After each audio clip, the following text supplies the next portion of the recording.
Hey, what's going on, y'all? Good morning to everybody here.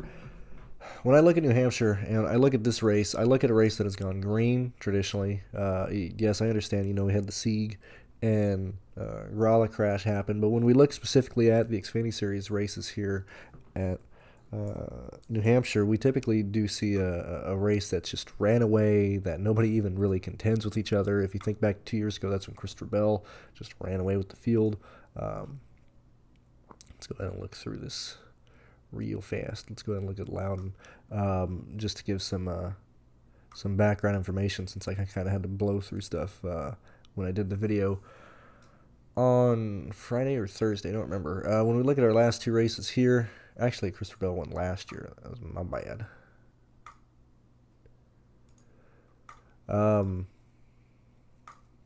you look at these races here, and you look at the amount of actual green flag laps, this is pretty huge in terms of Xfinity. You very rarely ever see races that run under 20% green flag, specifically in the Xfinity Series. This is on par with Phoenix.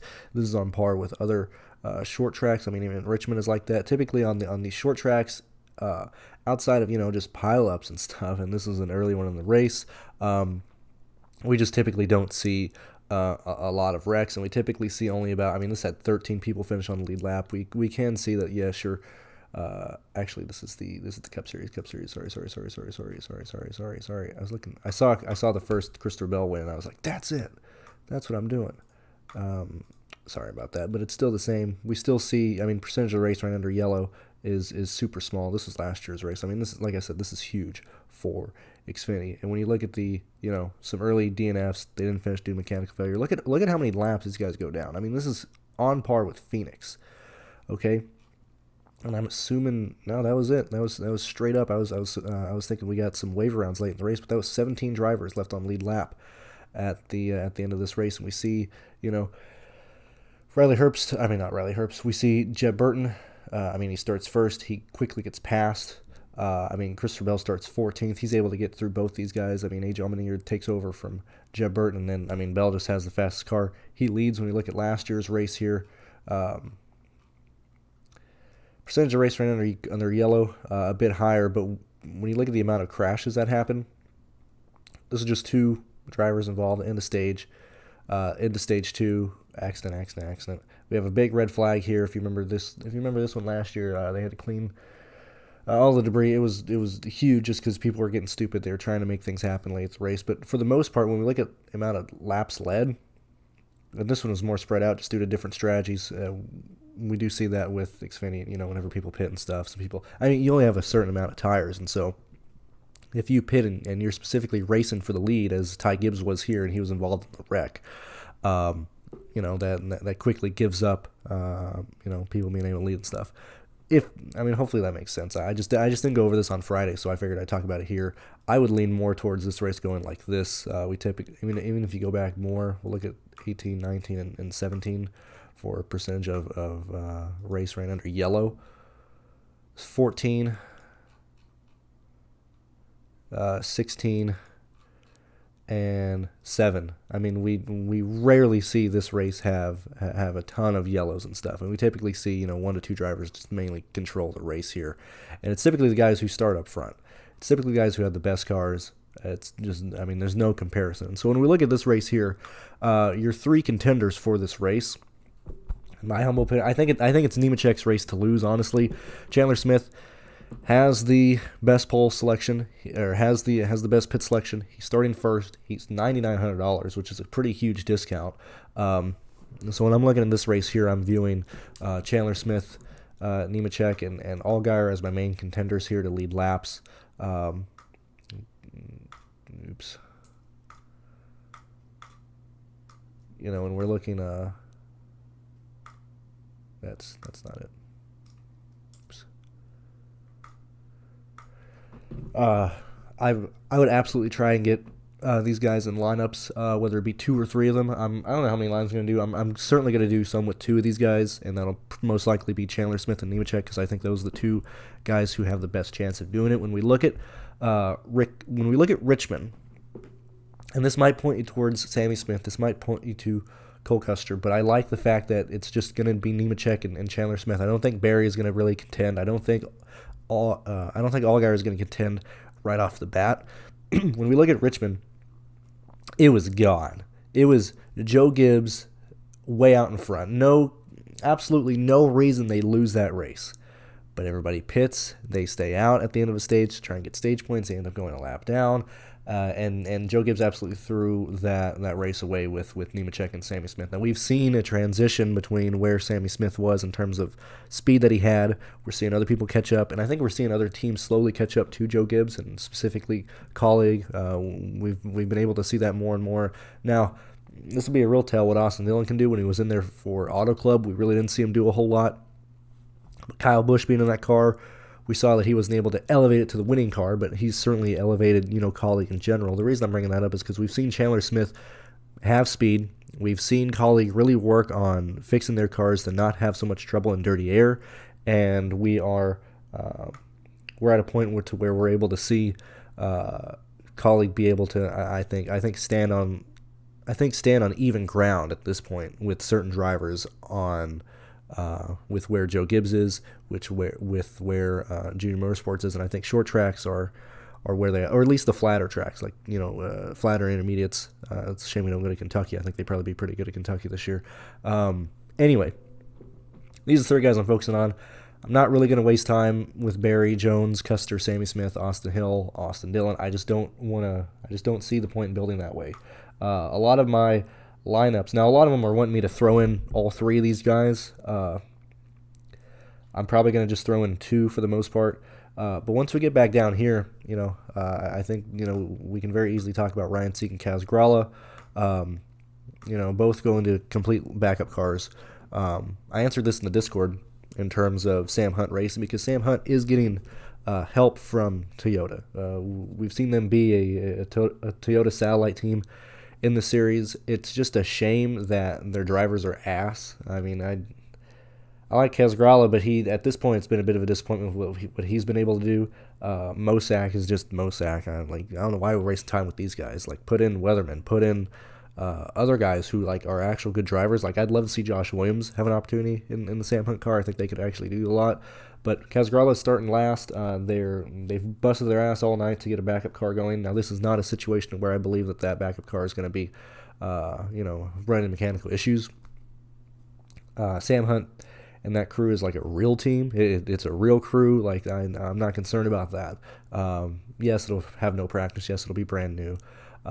But Kaz Gralla just needs to hit value or get close to it. There's a lot of people in this race. When you look at projections, and not even just mine, but when you look at projections, there's not a lot of people projected to score in or near value. I think when I looked at my stuff, I was maybe around 11, 10 guys projected to hit 5X or even near it.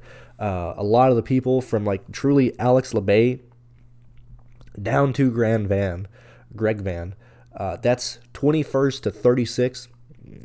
I really don't see anybody in that range hitting value.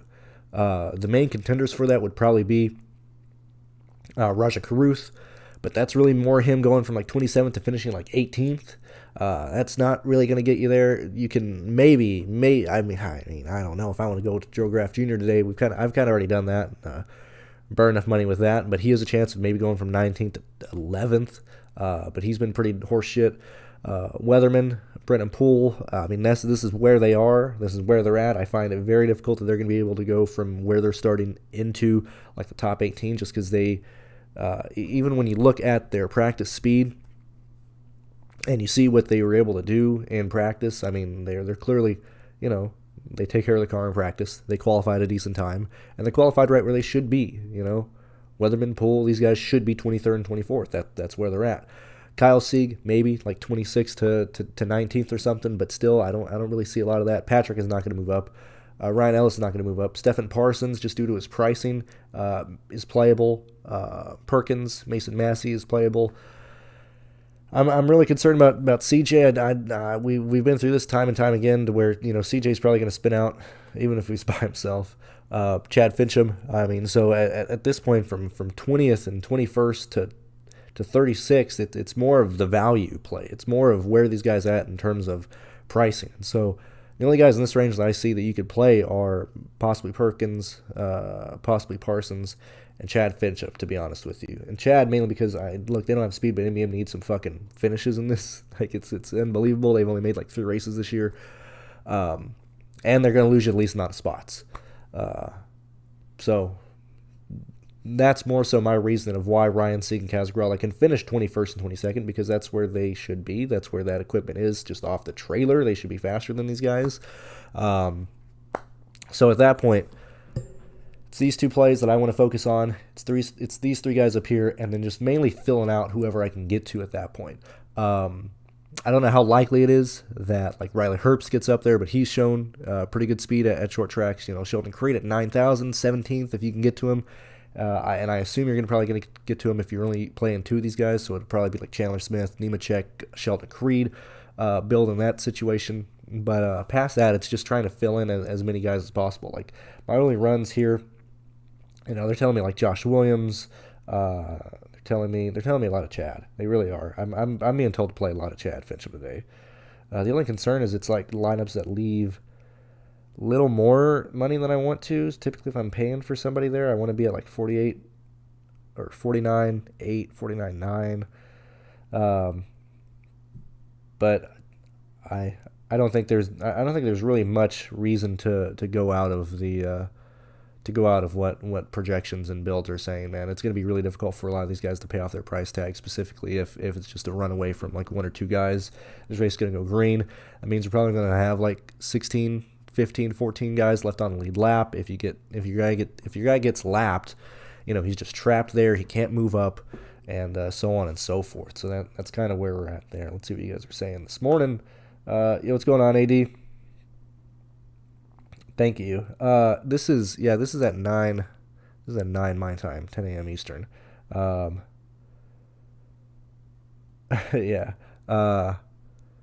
Yeah. I grew up in Mountain Time, so I'm used to being 2 hours off of Eastern. But I just want to get this out before Cup Series practice and all that goes on. What's going on, Big? Happy to have you back.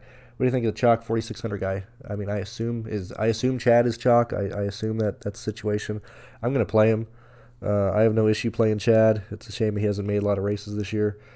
If you've been around Xfinity Series long enough, you know that Chad and Timmy Hill take care of the cars. They're not going to wreck shit. You know, they're not trying to make a name for themselves. They know their place. Chad has won me a lot of money back in the day. I mean, not like a lot. I'm not saying I've taken down contests with him, but back in even before COVID and stuff, rarely if I had Chad in my line, he was the reason that didn't cash. You know, like it was very rarely that happened. Chad will just continue to go through this race. I'm curious to see what MBM can do, because as I said, they haven't made a lot of starts this year. Their practice speed was pretty slow. However, they've always been that way. They get through these races on attrition and stuff. And MBM has done a really, really good job since he went down to 1 car. Remember when they used to run 3? They used to run the 13, 66, and 61. 13 was just starting park. 61 was just starting park. Since they've gone down to 1, they've done a really, really good job at the races they've been in not having mechanical failures. However, I thought this was pretty hilarious real fast, because I was like last night, how many races have MBM started this year? I was like, let me go see. So I went and looked, and where you at, Timmy? I went to look here, so I know Timmy started 2. Let's check out where this 66 car is finishing in these races. And I just started laughing last night. I totally forgot that they decided to put Caesar of all people in the car. And Caesar destroyed the car in lap 1 in Atlanta.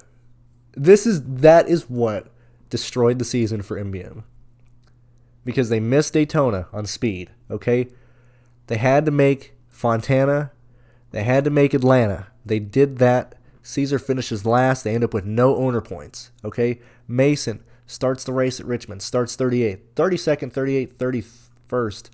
You're getting passed in season points and speed, and they just haven't been able to make races since then. I mean, look at these races that they've missed. This is a horrific year for MBM. This is one of the worst. This is the worst one I've seen. I can't believe it. And they withdrew from Atlanta just because they didn't figure they'd make it on speed, and so, which sucks, man. I would have loved to play Chad at Atlanta. Sure, they had a transmission issue at Portland, but I mean, I would like to believe that it's just fucking Mason probably downshifting and breaking the transmission. Dexter Stacy crashed. I mean, this has been a horrific year for MBM. So now that Chad's in there, now he's made a race. I don't see them doing anything crazy. I don't see them finishing 25th, but I see them finishing this race. And despite the fact that, look, when you're looking at Chad starting 34th, he's probably going to run 37, 36 all day.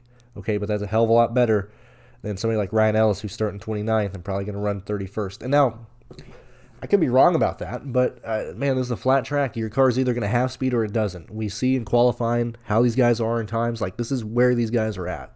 That's why I'm hesitant on playing Roger Caruth at 27. Like, there's a real chance, because the Alpha Beta Prime cars are just horrible. That's just how they are, Like Greg. I'm not going to play Greg at 36 because, this is probably the most horsepower he's ever had. He's new to all this, I don't see him finishing any better than like 29th. And so a lot of these guys are pretty much starting and finishing where they're at. I would much rather just focus on laps led and stuff like that. I think that was about all the things there. 21 of you guys here, thank you for the early morning watch and everything. I didn't tweet this out. I kind of forgot about it, but oh well. Just thank you guys for always being here. Let's continue on with the chat. What's going on, Jake? Hope you're doing well today. Thoughts on Moffitt? He needs 40 points to pay it off, starting 12th. I need to get this moved over. Hold on. Need to get this moved over to my other screen so I can look at my projections and stuff. All right, what do I got Moffitt for today? I got him finishing 13th today. That is 29 points. The people I have near value, probably the same people that everybody has. Like, I mean, this is brutal. From like Ryan Ellis, from like Ryan Ellis to Mason Massey, even Patrick Emily to Mason Massey. I don't have any of these guys scoring more than 20 points. I mean, the highest I have for any of these guys is 18 points. I mean, this is like old school Xfinity racing, man. I'd love races like this to where, the back of the field is fucking slow. And you just gotta get lucky with whatever value comes through. I will say, if you don't need to spend all the way to Chad, I think CJ is also okay. If Chad is really going to be chalk, I think CJ makes a lot of sense to get different. He's actually a little bit safer just because these guys are probably going to run dead last all day. But the extra starting position that CJ has, now, we've seen Joey Gase be very pissed at CJ. He has been removed from the car. I've mentioned a couple times before that it's been a situation where CJ has destroyed cars. If you look back at Nashville, when he got under Riley Herbst and destroyed the car, Spotter's pissed at him. The crew chief is oh my God, what the hell? What is he tweeting now? Yeah, no, come on, Chad. Like, no shit, people. Chad, no shit, people ride with you. I'd be fucking terrified of riding with you too, dude. That's exactly how I'd ride. Man, I mean, CJ is just so fucking bad, man. But these guys start last. I think you need one of these two guys, specifically if you're paying for the lap leaders. If you're paying up for people, you need that salary, and they're the best point per dollar ranges there. As I said, Sheldon Creed makes a lot of sense if you're building with a two dominator lineup. Riley Herbst. Man, I think that's really about it. It's past that. It's really just filling out your line with whatever. I'm gonna try and be hesitant. I'm gonna try and do my best to not play Josh Williams, to not play Weatherman, to not play Poole, just because I think their upside is maybe 4 or 5 positions. They're going to go laps down. They're going to get stuck. You could take a flyer on Joe Graff Jr. I doubt that's really worked, but I don't know. Maybe it will this time. We'll see. What's going on? Dude, Shell Goat is fucking amazing, man. Oh, man. Like, Creed. It's the same thing, man. I mean, there's a reason he's a champion in the Truck Series. I totally forgot that it was even the case, but Creed has so much talent. Creed has so much talent on off-road, on dirt, in a stock car. He just goes 110% every time. He doesn't know. He can't. He's getting better. He really is, but he's still making those mistakes, man. There's no reason that Sheldon Creed shouldn't finish top 5 today. Truly. It'll honestly, the optimal lineup in my opinion will be either 3 lap leaders if somebody can get ahead of Nemechek once Sammy Smith and Nemechek lead. Or it'll be Sammy Smith, Nemechek, and or with Allgaier swapping in one of those with Sheldon Creed as being optimal. I just find it hard to believe Sheldon Creed does not drive through the field and finish like 5th or 6th today, even 4th. There's absolutely no reason. Creed will be the only reason. If he doesn't blow the radiator out by shoving somebody through a corner, Creed is going to be a fantastic play today. Even then, man, like, I don't know if I want to. I don't know. I got him projected for 8th right now. It's 5.3 value. He's going to carry ownership. Maybe Joe Graff Jr. does something. I don't know. He hasn't done it. When we look at Joe Graff Jr., let's do that real fast together here. Okay, let's find Joe Graff. Where you at, Joe? Where you at, Joe? Let's check out all your starts with Joe Gibbs this year, buddy. Because they've been pretty abysmal. So we got Fontana finishes 11th. Las Vegas, 15th. 37th, Richmond. Did he get in the wall? What happened to him at Richmond? I mean, clearly he crashed. He did something wrong. I have to go back and look at that. Man, I don't know, man. At least did they move his price? Let's see what his price was at these tracks. Let's see what he scored wise. Because I got Joe Graff Jr. to finish 16th today. That is 30 points. What is he? 7,100. He needs, so that's like 36, 37, somewhere around there. So when we look at Joe, I mean, that's where you want him to start. So that was Fontana, Vegas, 35 at Las Vegas. He was 76. Ausco Uniforms finishes 15th, starts 17th. That's 30 points. Wow, I did not even realize that. That's insane, man. He goes to Richmond, which is the set 1, 2, 3, 7. 1, 2, 3, 4, 5, 6. He was $8,000 at Richmond. Holy shit. Joe Graff Jr. could pay that off, realistically. He could pay that $700 off. He could realistically be one of the guys who hit value. I have him highlighted as a guy close to hitting value today. Joe Graff Jr. has a real chance of being a guy who can hit value by just just getting close by just even finishing better than my 16th projected. If he gets to 12, what is that? Fuck that. I'll give him 13th. What is that? That's 36 points, man. That's his value. There's a oh shit, man. That's why I remembered playing him, because he didn't hit value, but I didn't realize Joe Graff Jr. was like $8,000 earlier in the year. Let me update. Let me run this again real fast. Let me give Joe Graff Jr. I guarantee if I give him 36 points, it's going to shove him in a lot of lineups. Because right now I have him at 30, and he is in what's the exposure here? Let me see, what's the exposure on? Let me update this to 36 here.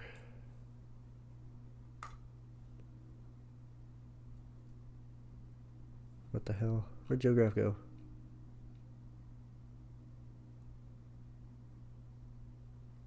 Where's Joe at?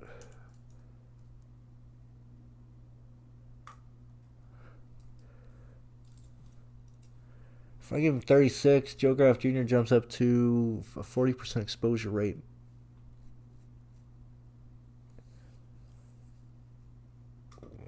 Wow. Okay, all right. What does that change with these lineup constructions real fast? It's still the same thing. Okay, all right. it's really the same builds. It's kind of putting Joe Graf Jr. in more of them a little bit. I mean, the builds are like Nemechek, Chandler Smith, like Ryan Sieg, Kaz Grala, Creed, and then whoever you can fit in, or Graf, whoever you can fit in, blah blah blah blah blah. I mean, I think that's really about it. I think that's what the pool's looking like. Let's see what else.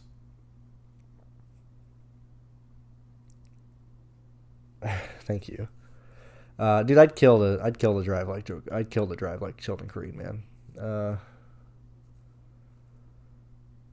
I'd kill to have his life. Man, I think that's about it. Let's go through the guys that I think you can actually play today. Nemechek, Allgaier, Smith, Ryan Sieg, Joe Graf Jr., Chad Fincham, Kaz Grala, Sheldon Creed, Stephen Parsons. I think those are the main guys. If you're getting to people like Mason Massey, Blaine Perkins, things like that, you're just trying to get different. I don't blame you. CJ, if you want to get different off of Chad. That's really it, man. I think it's pretty straightforward. I don't think we're going to see a lot of accidents and stuff. If it is survival, it'll be the guys in the back getting stupid, or Creed wrecking people. But that's about it. Thank you guys very much for being here, watching the show. I mean, we're pretty early today, but thank you for the 30 of you guys here. If you haven't joined, or if you haven't really considered joining the Patreon, I appreciate the support. Thank you for just always being here and watching stuff. Hopefully, I can keep helping you win some money and stuff, or give you ideas on how to build lineups. And yeah, thank you guys very much for being here. I'll see you guys tomorrow for the Cup Series preview. Don't know if it's going to run tomorrow or if it runs Monday. We'll see with weather and everything like that. But best of luck today, guys. I will see you guys tomorrow, and enjoy the rest of your Saturday.